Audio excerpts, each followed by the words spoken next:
ప్రజల ఆశయాలకి అభిప్రాయాలకి పెద్దపీట వేసేటువంటి నాయకుడు. తన మన అన్న భేదం లేకుండా కష్టం అన్న ప్రతి ఒక్కరికి అండగా నిలబడేటువంటి లీడర్. హార్డ్ వర్క్ మరియు స్మార్ట్నెస్ కలగలిపినటువంటి మంత్రివర్యులు మా నారా లోకేష్ గారిని మాట్లాడవలసిందిగా రిక్వెస్ట్ చేస్తున్నాము. నారా లోకేష్ గారు.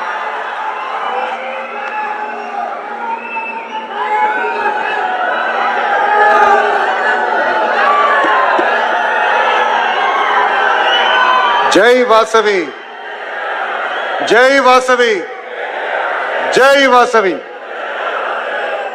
గౌరవ ముఖ్యమంత్రి శ్రీ నారా చంద్రబాబు నాయుడు గారికి, ఉప ముఖ్యమంత్రి ఉస్తాద్ భగత్ సింగ్ పవనన్న గారికి, బీజేపీ రాష్ట్ర అధ్యక్షులు మాధవ్ గారికి, కేంద్ర మంత్రి పెమ్మసాని గారికి, బీసీ సంక్షేమ శాఖ మార్చులు మా లేడీ టైగర్ సవితమ్మ గారికి, ఇండస్ట్రీస్ మినిస్టర్ టీజీ భరత్ గారికి, మున్సిపల్ శాఖ మార్చులు అమరావతి పనులు పరిగెత్తిస్తున్న నారాయణ మాస్టర్ గారికి, టూరిజం మార్చులు దుర్గేష్ గారికి, నాదెండ్ల మనోహర్ గారికి, వేదిక పైన ఉన్న గౌరవ ఎంపీలు, ఎమ్మెల్యేలు, ఆర్య వైశ్య కార్పొరేషన్ చైర్మన్ మా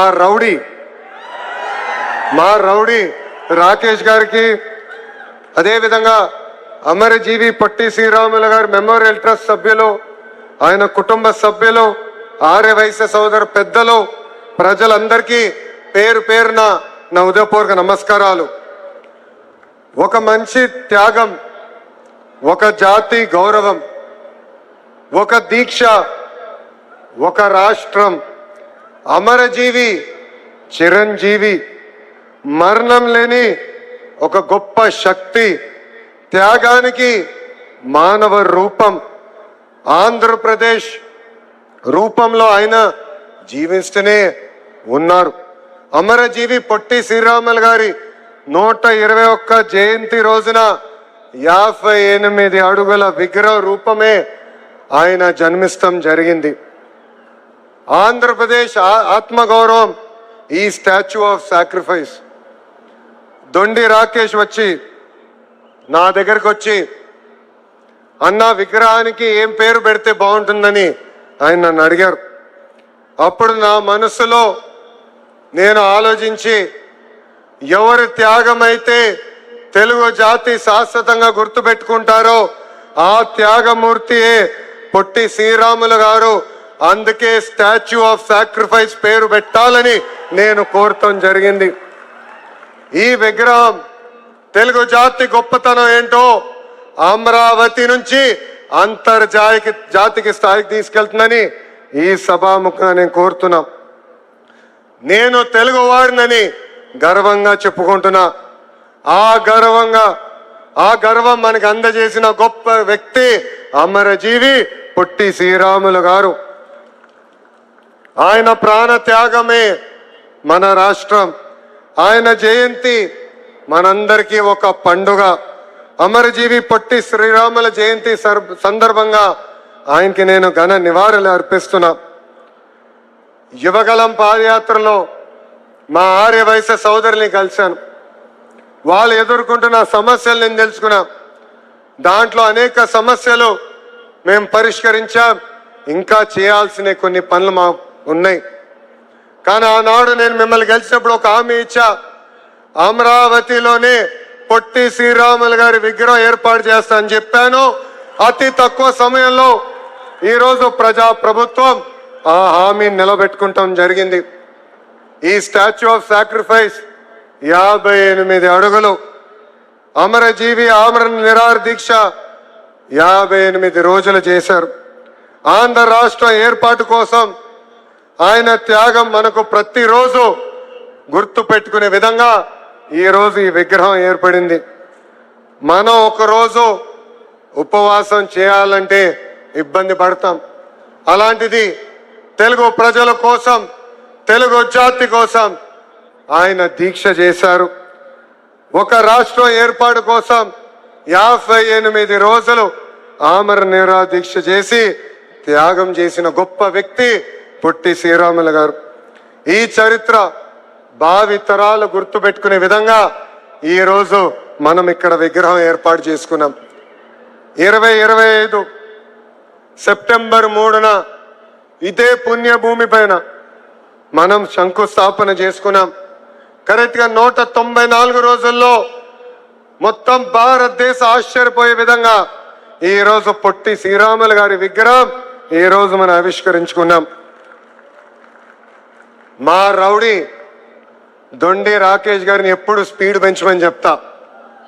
అలాంటిది విగ్రహం ఏర్పాటులో ఆయన స్పీడే వేరు. ఇక్కడనే ఇప్పుడు కూడా ఉంది కంటైనర్. కుటుంబ సభ్యులందరూ వచ్చి ఇక్కడనే కంటైనర్లో పడుకుని ఈ విగ్రహం ఏర్పాటు చేసుకున్నారు. కానీ ఆయన ఒక్కరే కాదు, దాని వెనకాల మీరందరూ ఉన్నారు. ఇక్కడ వచ్చిన ప్రతి వ్యక్తి ఉన్నారు. మీ సహకారం ఉంది, మీ త్యాగం ఉంది. నేను కూడా ఆశ్చర్యపోయా. రాజకీయ నాయకులం పలానా రోజులు కదా చేయాలని చెప్తాం, కానీ ముందలు తీసుకెళ్లే విధంగా ఉండాలి. అలాంటిది ఈరోజు మేమందరం గర్వపడే విధంగా, ఆశ్చర్యపోయే విధంగా ఆర్యవైశ్య సోదరులు పొట్టి శ్రీరాములు గారి విగ్రహం ఏర్పాటు చేసుకున్నారు. మంత్రులందరూ కలిసినప్పుడు చెప్పా, గౌరవ ముఖ్యమంత్రి గారు కూడా కేబినెట్ మీటింగ్ లో చెప్పా, ఆర్యవైశ్య సోదరుల్ని మనం ఆదర్శంగా తీసుకోవాలి. రేపు ఎప్పుడైనా విగ్రహం ఏర్పాటు చేయాలంటే అందరం కలిసికట్టుగా ముందరికి రావాలి. అప్పుడే మనం ముందరికి నడవగలుగుతామని వాళ్ళకి చెప్తాం జరిగింది. స్వార్థం లేని పోరాటం చేసిన గొప్ప వ్యక్తి పొట్టి శ్రీరాములు గారు. రాజకీయాలు చేయలే, లేదంటే అధికారం కోసం ఆయన చేయలేదు. గాంధీ గారి సబర్మతి ఆశ్రమంలో ఆయన చేరారు. స్వాతంత్రం కోసం ఆయన పోరాడారు. ఏకంగా సత్యాగ్రహ ఉద్యమంలో కూడా ఆయనకి జైలుకి వెళ్ళారు.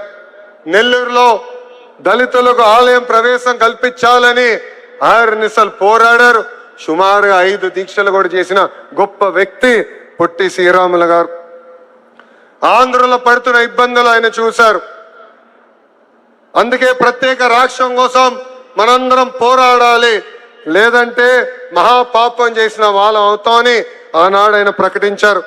కొందరి స్వార్థం కోసం ఆంధ్ర రాష్ట్రం రాకుండా చేస్తున్నారని ఆయన యుద్ధమే ప్రకటించారు.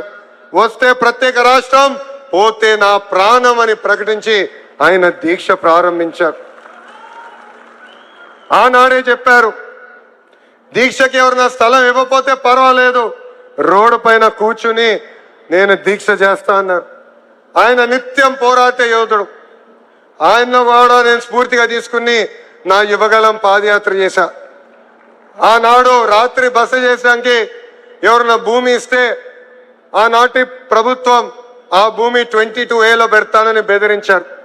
ఆనాడే చెప్పా, నేను రోడ్డు మీద పడుకునే కూడా సిద్ధంగా ఉన్నా, నమ్మకున్న దానికోసం నేను ముందరికి వెళ్తానని చెప్పా. మద్రాసులో బొల్సు సామూర్తి గారి ఇంట్లో 1952 అక్టోబర్ 19న ఆమర నిరాహార దీక్ష ప్రారంభించారు. దీక్ష ప్రారంభించే సమయానికి ఆయన బరువు 53.9 కేజీలు. 58 రోజుల్లో 38 కేజీలకి తగ్గిపోయారు. పొట్టి శ్రీరాములు గారు స్థానంలో ఎవరున్నా దీక్ష విరమించుకునేవారు. అలాంటిది 58 రోజుల పాటు దీక్ష చేసి ప్రాణ త్యాగం చేసిన గొప్ప వ్యక్తి పొట్టి శ్రీరాములు గారు. ఆంధ్ర రాష్ట్రం సాధించారు.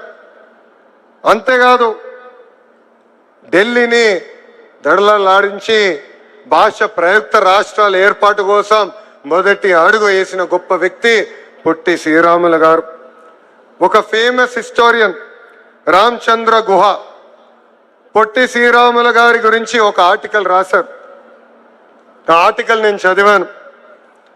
ఆయన ఆనాడు చెప్పాడు, దురదృష్టపు శాతం ఆంధ్ర రాష్ట్రం బయట పొట్టి శ్రీరాములు గారి గురించి చాలా మందికి తెలీదు.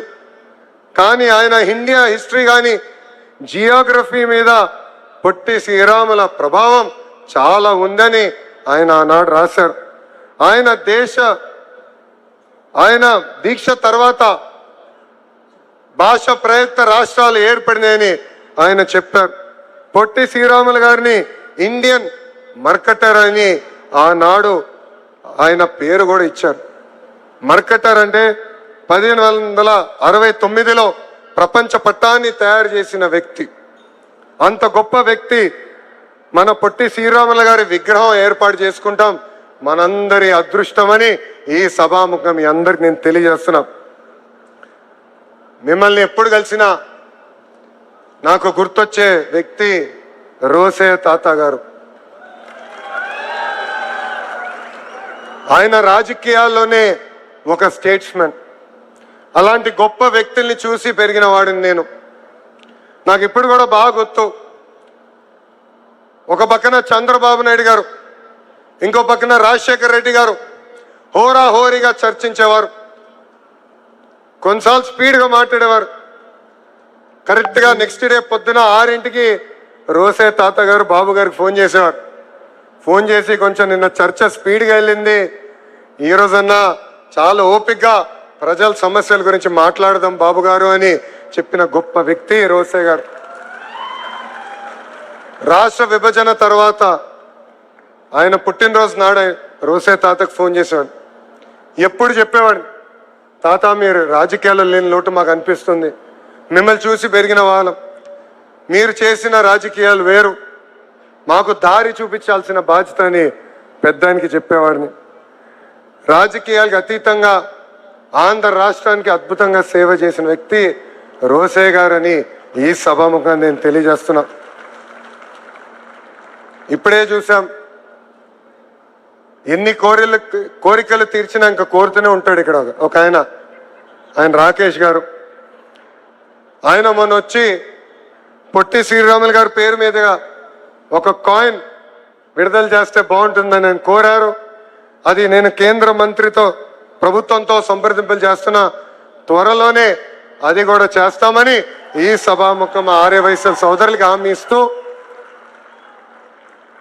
యువగలంలో నేను హామీ ఇచ్చిన ఆ హామీని నిలబెట్టిన మా బీసీ సంక్షేమ శాఖ మార్చులు సవిత గారికి, మా రౌడీ రాకేష్ గారికి 10 రూపాయల దగ్గర నుంచి ₹1 కోటి వరకు విరాళాలు అందించిన తెలుగు ప్రజలకి, మా సిఆర్డి అధికారులకి, ఆర్యవైశ్య సోదరుల పెద్దలకి, ప్రత్యేకంగా అమరజీవి పొట్టి శ్రీరాముల కుటుంబ సభ్యులకి నా హృదయపూర్వక అభినందనలు తెలుపుకుంటూ, రాబోయే 12 నెలల్లో స్మృతి వనం, photo gallery, museum, mini theatre, auditorium, skill development centre యుద్ధ ప్రాతిపదికంగా దొండి రాకేష్ గారిని పూర్తి చేయాలని సభాముఖంగా కోరుకుంటూ, నాకు ఇంత అద్భుతమైన అవకాశం ఇచ్చిన మీ అందరికీ పేరు పేరున నా హృదయపూర్వక ధన్యవాదాలు తెలుపుకుంటూ మీ అందరి దగ్గర నుంచి సెలవు తీసుకుంటున్నాం.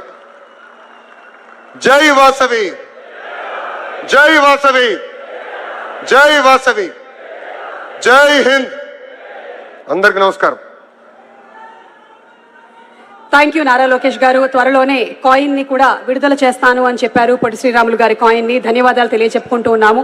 ఇక తదుపరి మన డిప్యూటీ సీఎం గారు మన రాష్ట్రం నలుమూలలకి పయనించడం మాత్రమే కాకుండా ప్రజల మనసు లోతుల్లోకి వెళ్ళి కష్ట సుఖాలని తెలుసుకున్న నాయకుడు, పవర్లో ఉన్న పవర్, మన deputy CM of Andhra Pradesh Pawan Kalyan గారిని మాట్లాడవలసిందిగా రిక్వెస్ట్ చేస్తున్నాము.